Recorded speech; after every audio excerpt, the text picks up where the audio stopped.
Саламатсыздарбы? Саламатсызбы, Алмаз Акунжанович? Алмаз Акунжанович, менде мындай суроо бар да, бизде Кыргызстанда акыйкат качан келет? Ошондой күн болобу акыйкат келген?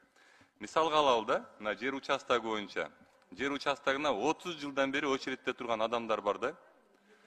Бирок жакында эле президенттин указы менен сиз билесиз, элдер жана жерлерди басып алган жерлерди закондоштуруп бердик.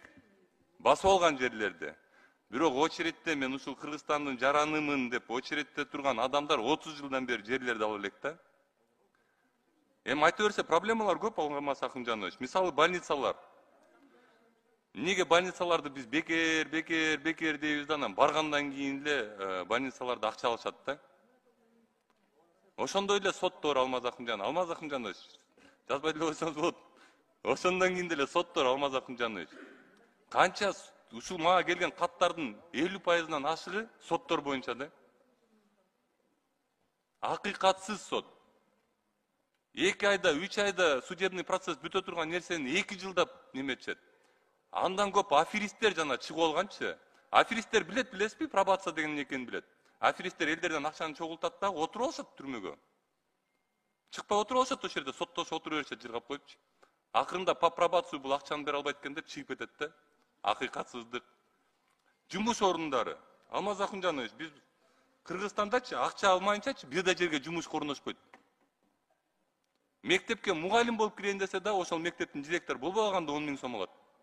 Бер жагы.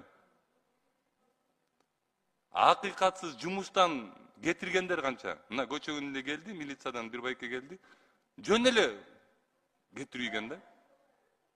Жөн эле бир причинаны таап туруп эле, жакпайсың деп туруп эле кетирген. Эми ал көчөнүн милициядан келди, андан мурункуларды айтпай эле коюн, толтурады. Ар бир начальник бир жумушка келгенде, Алмаз Акунжанович, жанындагылардын баарын жок кылып туруп, анан өздөрүнүн элдерин отургузуп туруп, андан кийин келет да жумушка келгендечи, ар бир начальникчи. А бул жердеги биз министрлерге айтып атабыз, жаныңарда зам министрлерди кетиргиле. Анткени зам министрлериңер ошол жерде 20 жыл, 30 жылдан бери отуруп, ошолор анык, ошол министерствону талкалаган ошолор анык десек, аларды кетирбейт. Ушундай базар, вокзал, бардакта эле жашап жүрө беребизби? Качан бүтөт да ушул мындай? Акыйкат келеби ушул? 2024 кайтабы келип берсе жакшы болот эле бизге. Алмаз Акунжанович. Жеткирип коесуз деп ишенем сизге. Чоң рахмат.